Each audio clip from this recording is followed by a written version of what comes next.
So this is the time to check in. I'd love to hear what happened this week. I'd love to hear what happened tonight. Or anything else you'd like to talk about. Leslie. I have a question. So Sure. there's thinking Yes. and there's meditating. Yes. And is there something else that, if I were to describe it, really important awarenesses come to your consciousness? Mm-hmm. What is that? Receiving important awarenesses that come to your consciousness. Okay. That can be a part of meditating. Thinking can be a part of meditating. Feeling can be a part of meditating. Everything can be a part of meditation. Meditation is just a frame of reference in which we intend to be present and to notice what's here. And when you do that, then it's entirely possible that insights will come, or other things will kind of come, the things that you're describing that you like receive. And it's even more likely that they'll come because sometimes we don't receive things because we're too involved in our own thoughts. We're just on a certain level, and we can't actually feel these other levels of our being where this wisdom lies. Yeah, that we, rather than being kind of tuned in here, as we relax our being, we're tuned in here. Things can come to us.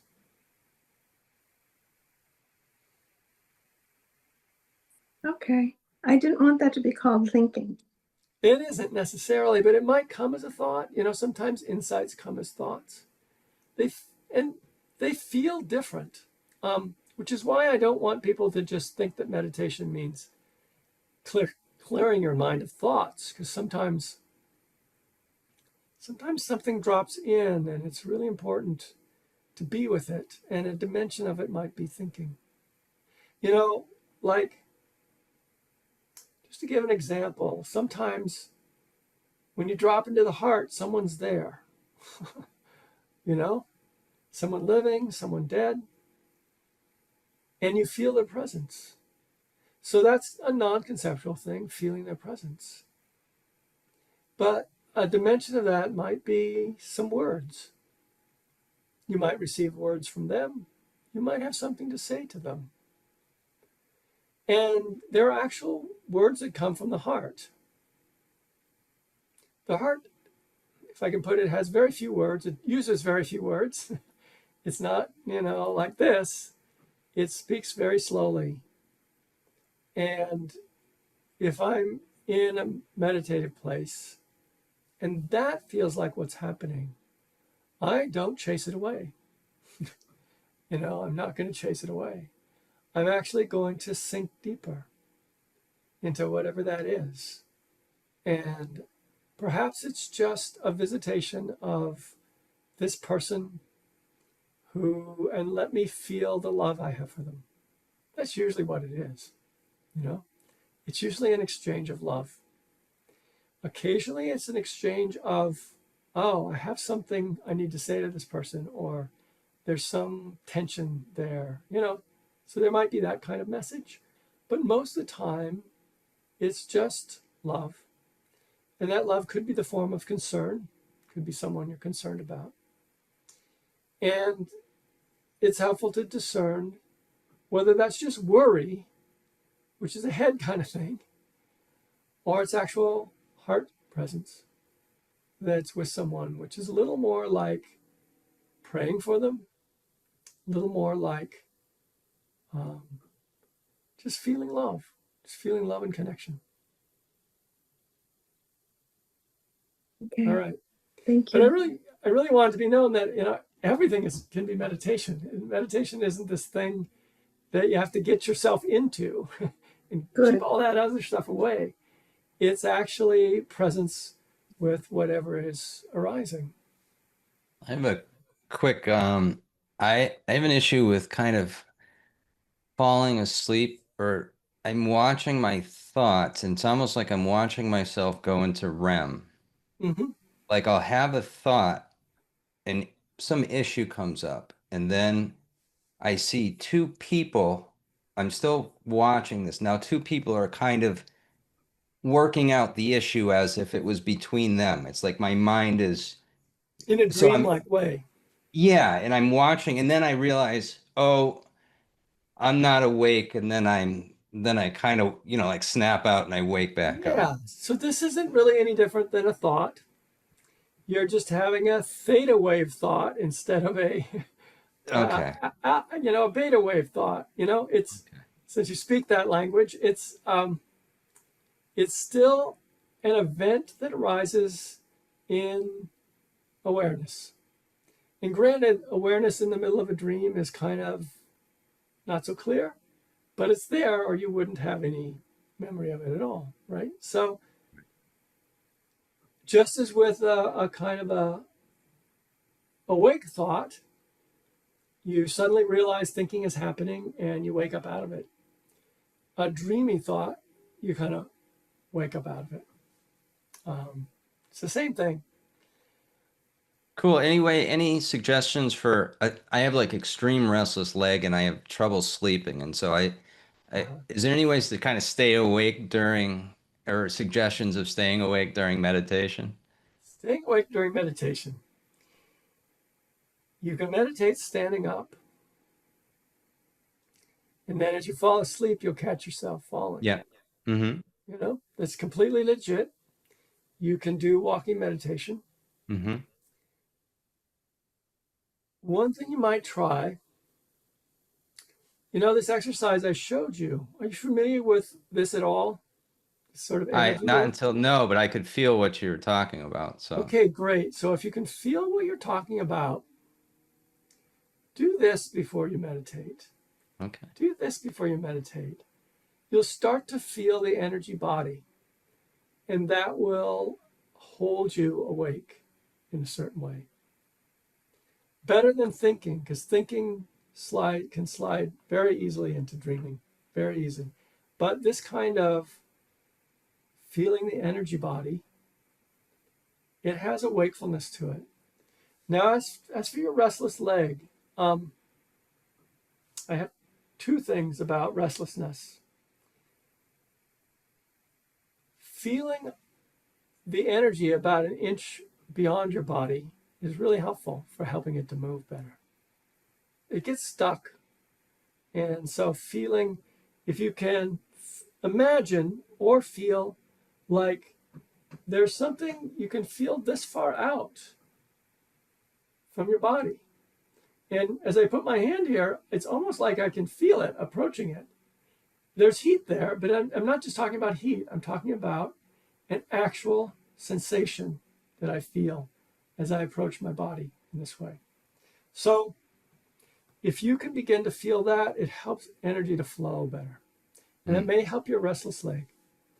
The other thing I will say, there's a product out there. It's vitamin B3 that's somehow altered so you don't get the flush that normally it would give you. My wife and I take it when we have that at night, and it makes it go away. Because it's actually often it's toxins in your body.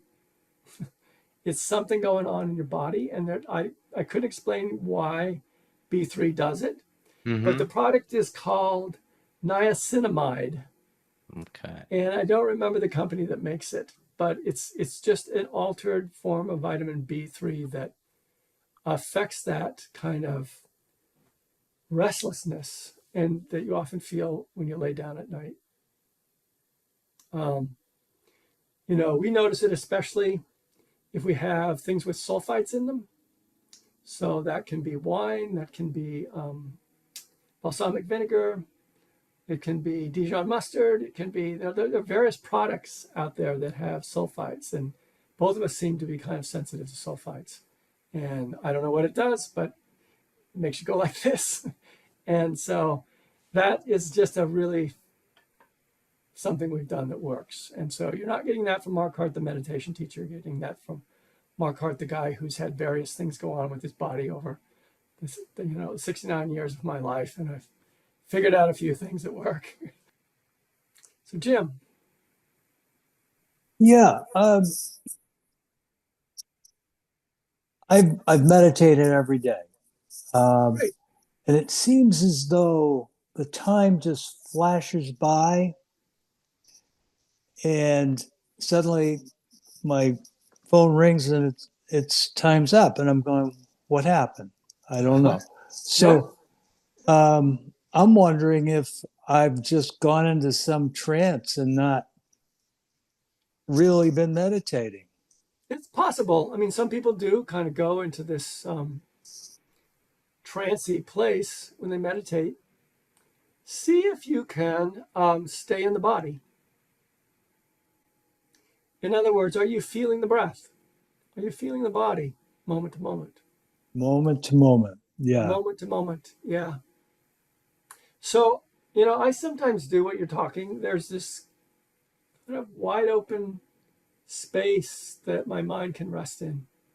But I still can feel the body. I can still feel the breath. But it's kind of not where most of my energy is. It's in this other kind of thing that's very restful. So that may be that you just kind of disappear there. Generally, it's good to stay anchored in the body. So that's not, are you saying that's not presence? It's presence if you're aware of it as it's happening. Okay. Yeah. So the feeling I have when And it I'm, may be a timeless, I mean, sometimes you can drop into something that's truly timeless, yeah, but there's still presence. You're still like something there going, noticing this timeless experience.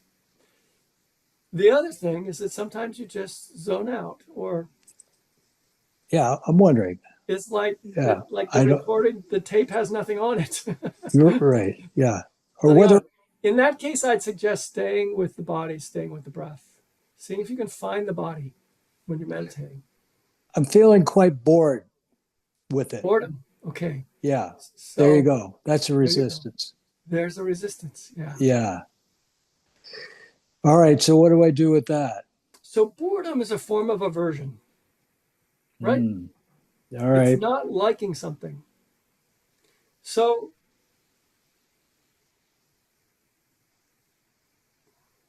how can I put this?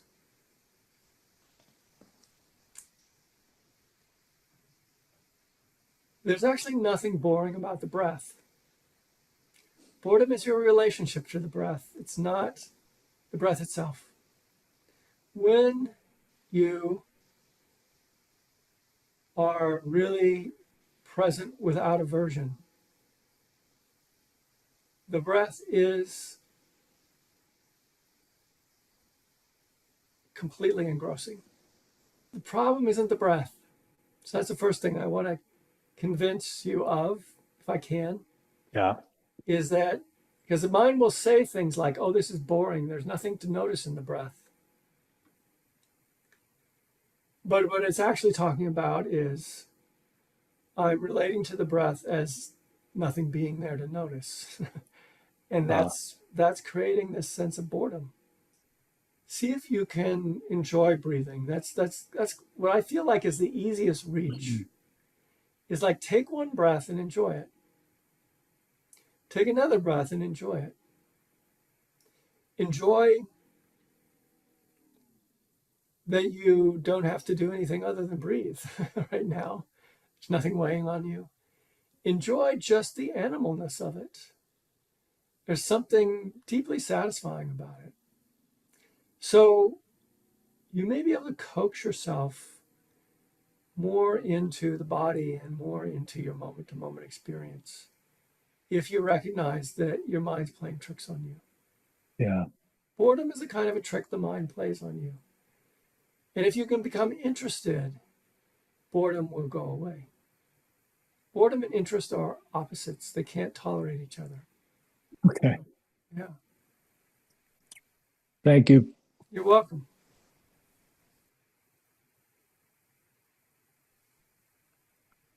JP, and then Julie. Yeah. Okay. I definitely feel the heat.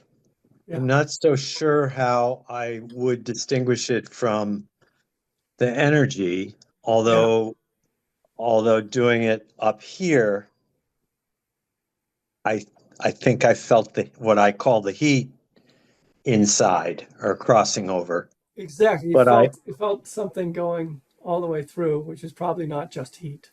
Yeah. yeah, yeah. Keep at it. Yeah, I will. Yeah. I And will. one of the ways that I do it, is I rotate the palms. See maybe if I turn it to the side, you can see it. I do this little Uh-huh. thing here. So it's Yeah, like there's a ping pong ball in my palm, yeah, and then I can feel it moving. And what I feel kind of moving is not heat. It's something yeah, more like static electricity. And that just activates the palms. That gets them open up as an energy center. So that when you bring them up here, they're cooking, They yeah. actually are open and can do that little kind of get in to lock and click. Um, Okay. you know, and you've seen people do these qigong movements, and Yeah, that's in a certain way what is about is you kind of are moving the energy around once you start to get the channels open. And this is just a very specific way to use that. I mean, I've done qigong and I've done this, and I Yeah. think I've mostly pretended Okay. that I'm, Well, this time, if you can get it going here, you can also do yeah, that. This is the yeah, way they do it in qigong. Is yeah, you just expand your palms, and so you feel that kind of stretch out, that connection yeah, between them. yeah. And it's just maintaining that kind of electrical or energetic current. Okay, thank you. Okay. All right. Yep. You're welcome. All right, Julie. Oh, hi. I can't seem to get my video to work. Sorry. Yeah, Um, I'm sorry, Julie. It'd be good to see you, but I'm glad you can talk to us at least. yes. I'm just really happy that you brought this physical movement dimension into your meditation class because I love it. And I do other things like body movement, Right. awareness stuff. So I just wanted to share that. And I think it's going to make my sitting meditations a lot easier. Yeah, thanks. You're welcome. Yeah, to do just a little bit of a movement practice before you meditate can make meditation both more energetic and more settled at the same time. It's a very useful thing to do. Thank you. All right, you're welcome. Let's see, Jennifer and then Leslie. What makes you so sure we're in love with our thinking? Oh, I just know human beings. You're not in love with your thinking, or you have aversion to your thinking? No, I'm asking you, like, I don't know if I am or if I'm not, but Yeah. why do you say for sure I am? Like, what Well, in love means, right? It's an intense, it's infatuation. but when you said it tonight, what is it that proved to you that we are in love with our thinking? And maybe what does in love with our thinking mean? Well, just, I don't know that it's true of every individual, but as I view human beings, they have a very difficult time relaxing and letting go of their thoughts and their opinions. They tend to get very stuck on their opinions. And they're often using thought as a way to keep them safe, either through their judgments of themselves and others, or worry, or like surrounding themselves with their opinions as if they know everything about everything. It's just a very much a human tendency. Well, isn't it a survival mechanism? Yes, I mean, it is a way people protect themselves or believe they can protect themselves. It's probably not So, as effective as they think, but it is. It develops in people as a means of protection. okay, I'll be thinking about that more. And you know, if the word in love doesn't work for you, they have a lot of faith in their thoughts. People put a lot of faith in it, a lot of trust to get them through. Well, It's hard to if we didn't, won't we just be a blob of nothing? I Like, don't think so. but aren't our opinions and thoughts, and isn't that what makes us creative and interesting and It alive? could. It could. Okay. If you're free, if your thoughts are free, it could. Yes. All right. Let's see. Leslie, you were also Yeah, want I to just talk wanted to more. remind you about falling asleep. You used to teach us, open your eyes when you notice you're falling asleep. And Oh, yes. I did that the whole meditation tonight because I was really sleepy. Thank you, Leslie. Yes, It's that's really true. yeah, it's very That's useful. probably easier than standing up. It's just open your Absolutely. eyes. Yeah. Yeah. Okay. Okay. Mickey.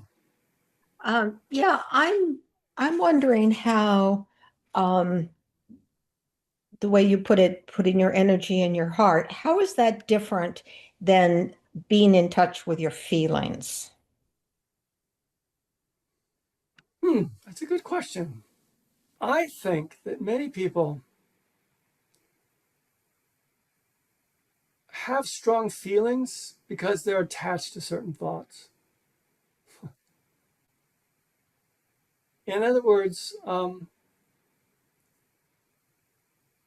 if you're really attached to the way that you think it should be, you might have a really strong reaction to something, you know.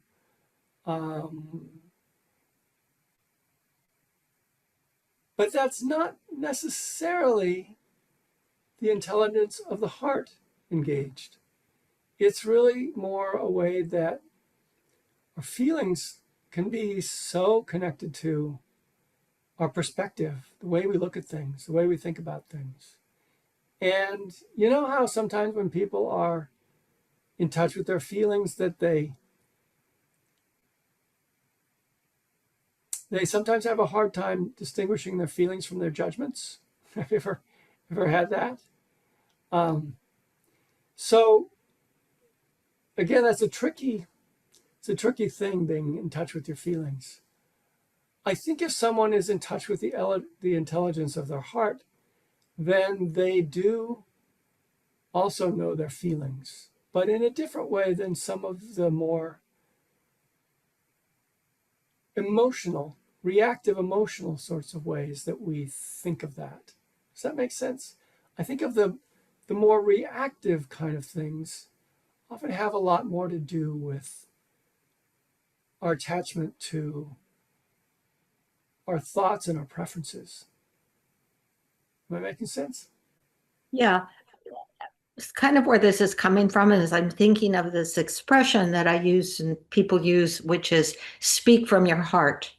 Yes. And when that's given as a, request, it kind of gets people a little bit more in touch with what is it I really want to say, Right. What really matters to me? Yeah.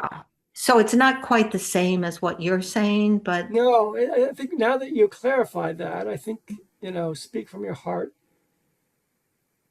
can direct people to the heart intelligence. mm, Yeah. hmm People that's have an innate sense of this. It's not, what I'm saying is not so weird and countercultural. We have a sense of what it is to be in our heads and to be in our hearts. It's not a far reach. We just have a hard time being there, you know.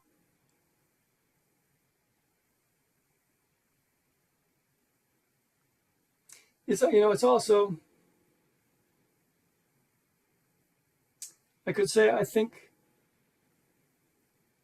To the extent that I've visited the heart intelligence, it doesn't necessarily come with big emotions. You know, there can be a depth of feeling and a depth of love, a depth of something being important and mattering that doesn't come with the kind of agitation that we associate with emotions. There can be a, you know, and again, I'll use my well metaphor. It's like there's in each of us, there's a well, a deep well that goes down into a place of where things are important, where things matter. Some people are cut off from that well, but I truly believe it's in people. And certain situations invite them in.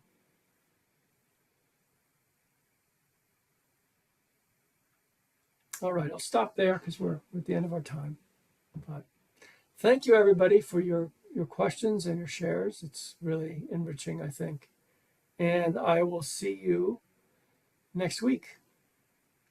So this week is Notice Resistance, and come back and talk about it.